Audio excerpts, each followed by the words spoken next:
Tupo maeneo ya Pugu ya Kinyamwezi, lakini pembeni yangu nipo na mwenyekiti wa serikali za mtaa Fahadi Sindason Mlali ambaye ndiye mwenyekiti wa maeneo haya, lakini miongoni mwa vitu ambavyo nimewiwa zaidi kuweza kuzungumza naye, yeye ni mwenyekiti katika eneo hili, na eneo hili lilikuwa lina sintofahamu miaka mingi sana, kwa maana kwamba wananchi wamekuwa wakihitaji soko.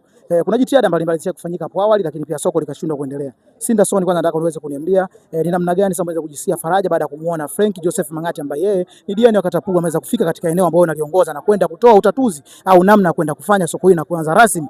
Kwanza kabisa nimshukuru Mheshimiwa Diwani kwa sababu ahadi hii ya soko kwa wananchi wa Kinyamwezi ilikuwa na muda mrefu sana.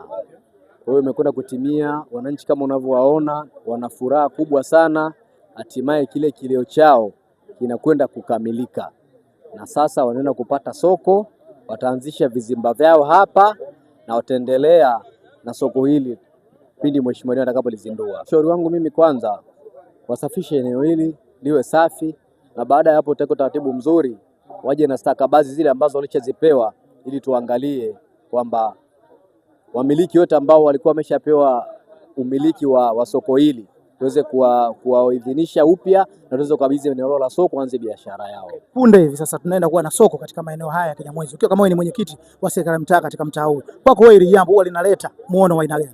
Aleta muono mkubwa sana, kwa sababu wananchi kama unavyoona wana furaha. Mimi mwenyewe kiongozi mwenyekiti wa mtaa huu na furaha sana, kwa sababu inaenda kuleta mapato ndani ya mtaa wa Kinyamwezi. Huyo ni mwenyekiti wa serikali za mtaa za Kinyamwezi, anakwenda kwa jina la Fahadi Sindason Mlali, ambaye yeye ni mwenyekiti wa serikali za mtaa maeneo ya Kinyamwezi, naye pia ni miongoni mwa watu ambao wamefika katika eneo hili kwa ajili ya kwenda kuchakata na kujadili ni namna gani kwenda kufufuliwa kwa soko hili. Ndio natakiwa kuendelea kufanya ni kuendelea kusubscribe channel yetu ili uweze kuwa kwanza kuweza kupata taarifa zetu mbalimbali. Shukrani sana kwa muda wako. Bye bye.